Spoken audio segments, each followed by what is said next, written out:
Taste the Daily. Theni மாவட்டம் ஆண்டிப்பட்டி அருகே வைகை அணையின் நீர்மட்டம் 69 அடியை எட்டியதை அடுத்து கரையோர மக்களுக்கு இறுதிக்கட்ட வெள்ள அபாய எச்சரிக்கை விடுக்கப்பட்டுள்ளது. 71 அடி கொள்ளளவு கொண்ட அணையில் மழை காரணமாக நீர்வரத்து தொடர்ந்து அதிகரித்தது. செவ்வாய்க்கிழமையில் 69 அடியை நீர்மட்டம் எட்டியதை அடுத்து 3ஆம் கட்ட எச்சரிக்கை விடுக்கப்பட்டது. வைகை ஆறு பாயும் திண்டுக்கல், மதுரை உள்ளிட்ட 5 மாவட்டங்களில் கரையோரங்களில் ஆற்றில் குளிக்கவும் கால்நடைகளை குளிப்பாட்டவும் நீர்வளத்துறை தடை விதித்துள்ளது. திருப்பூர் மாவட்டம் தாராபுரம் அருகே தாங்கள் அனுபவித்து வரும் நிலத்தை ஏலம் விட முயன்ற விடிய அரசின் அறநிலையத்துறைக்கு விவசாயிகள் கடும் எதிர்ப்பு தெரிவித்தனர். பொன்னாபுரத்தில் தாங்கள் பல ஆண்டுகளாக அனுபவிக்கும் நிலம் காசி விஸ்வநாதர் கோவிலுக்கு சொந்தமானது என்றும் அதனை ஏலம் விடப் போவதாகவும் அறநிலையத்துறை தெரிவித்திருந்தது. இதற்கு கடும் எதிர்ப்பு தெரிவித்து ஏராளமான விவசாயிகள் கோவில் வளாகத்தில் திரண்டு வாக்குவாதத்தில் ஈடுபட்டதால் ஏலம் ரத்து செய்யப்பட்டது.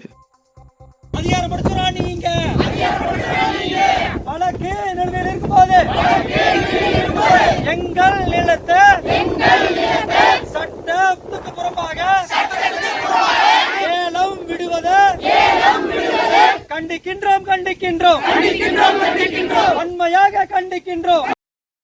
சட்டவிரோதமாக ஏலத்தை நடத்தி அமைதியாக வாழ்ந்து கொண்டிருக்கும் மக்களிடம் கலவரத்தை தூண்டும் விதமாகவும் இந்த இந்து சமய அறநிலையத்துறை தொடர்ச்சியாக இந்த ஏல அறிவிப்பை தொடர்ந்து செய்து வருகிறது.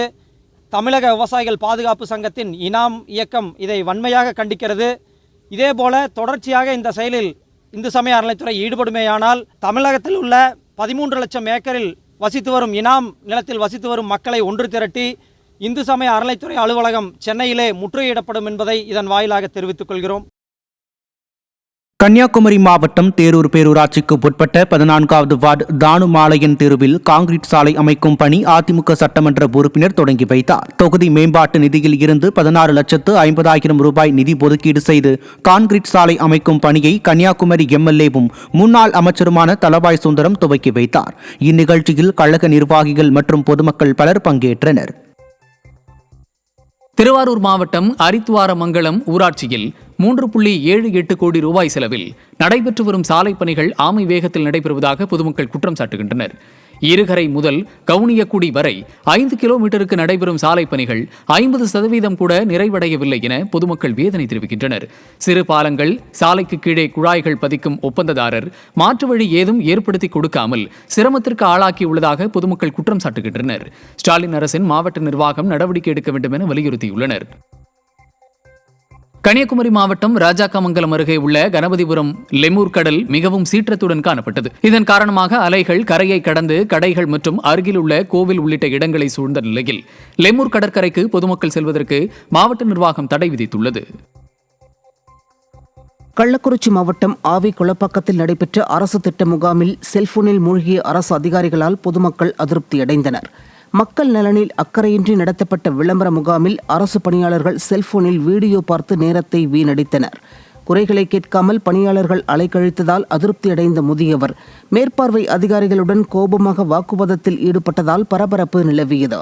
விளம்பரத்திற்காக நடத்தப்படும் முகாம் என்பதால் அரசு பணியாளர்களும் அலட்சியத்துடன் பணியாற்றியதாக மக்கள் குற்றம் சாட்டினர்.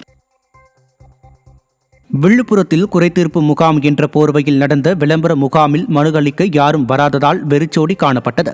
முதல்வரின் பெயரில் அரசு திட்ட முகாம் நடத்துவதற்கு சென்னை உயர்நீதிமன்றம், உச்சநீதிமன்றம் தடை விதித்துள்ள நிலையில் அதனை அவமதிக்கும் வகையில் ஸ்டாலின் பெயருடன் அரசு திட்ட முகாம் விழுப்புரத்தில் நடைபெற்றது. அரசு பணியாளர்களின் எண்ணிக்கைக்கு ஏற்ப கூட பொதுமக்கள் யாரும் வராததால் முகாம் வெறிச்சோடி காணப்பட்டது. அரசு அலுவலகங்களில் பலமுறை மனு அளித்தும் நடவடிக்கை இல்லாததால் ஸ்டாலின் அரசு மீது மக்கள் நம்பிக்கை இழந்துள்ளதை எடுத்துக்காட்டியுள்ளதாக விமர்சனம் எழுந்துள்ளது. சேலம் மாவட்டம் ஏற்காடு பகுதியில் குடிநீரில் துர்நாற்றம் வீசுவதால் பொதுமக்கள் அவதியடைந்து வருகின்றனர். கோவில்மேட்டில் வாரம் 2 முறை மட்டுமே குடிநீர் வழங்கப்பட்டு வரும் நிலையில் கடந்த சில நாட்களாக குடிநீர் பழுப்பு நிறத்தில் காணப்படுவதுடன் துர்நாற்றமும் வீசுவதாகவும் கூறப்படுகிறது. ஊராட்சி நிர்வாகம் உடனடியாக உரிய நடவடிக்கை எடுக்க வலியுறுத்தியுள்ள அப்பகுதி மக்கள் ஸ்டாலின் ஆட்சியில் சுகாதாரமான குடிநீர் கூட கிடைப்பதில்லை என குற்றம் சாட்டினர். நாங்கள் பைப்பு தண்ணியை தான் நாங்கள் குடிக்கிறதுலேருந்து எல்லாத்துக்குமே யூஸ் பண்ணுறோம். அந்த தண்ணி பார்த்தீங்கன்னா சரியான முறையில் எங்களுக்கு சுத்தமாக வர்றது கிடையாது. அழுக்கா தண்ணி மஞ்சள் கலராக வருது. அதில் பார்த்தீங்கன்னா ப்ளீச்சிங் பவுடர் நிறையா போட்டாராங்க. அது பிடிக்கும் போதே ஸ்மெல்லு நாஞ்சுக்கு ஏறுது. அதனால் இப்போ நான் தொட்டியில் மீன் வளர்க்குறேன். பேரலில் டைரெக்டாக விட்றது தான். அந்த தண்ணி விட்ட 10 நிமிஷத்துல வந்து மீன் செத்துருச்சு. எல்லாம் கமுந்து இருக்கும். நாங்கள் மாற்றின கொஞ்ச நேரத்துலேயே மீனெல்லாம் செத்துருச்சு. தண்ணி வந்து பார்த்திங்கன்னா நல்ல மஞ்சள் கலரில் இருக்குது.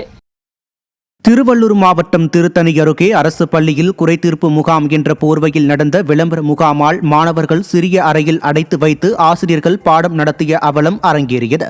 கன்னிகாபுரம் ஊராட்சி ஒன்றிய தொடக்கப் பள்ளியில் ஒரு கட்டிடம் மட்டுமே உள்ள நிலையில் அதில் பாதி அறை தடுப்புகள் மூலம் ஆக்கிரமித்து விடிய அரசின் விளம்பர முகாம் நடைபெற்றது. ஸ்டாலின் அரசின் வெற்று விளம்பரத்திற்காக மாணவர்களை இப்படி சித்திரவதை செய்யலாமா என பெற்றோர்கள் கேள்வி எழுப்பினர். ஈரோடு மாவட்டம் ஈங்கூரில் முறையாக குடிநீர் வழங்கப்படாததை கண்டித்து பொதுமக்கள் சாலை மறியலில் ஈடுபட்டனர். ஈங்கூர் கிராமத்திற்கு கடந்த சில மாதங்களாக முறையாக குடிநீர் வழங்கப்படாததால் மக்கள் குடிநீருக்காக ஏங்கும் அவலம் இருந்து வருகிறது. இதனை கண்டித்து சாலை மறியலில் ஈடுபட்ட பொதுமக்கள் ஸ்டாலின் அரசு மக்கள் நலனை கண்டுகொள்வதில்லை என விமர்சித்தனர்.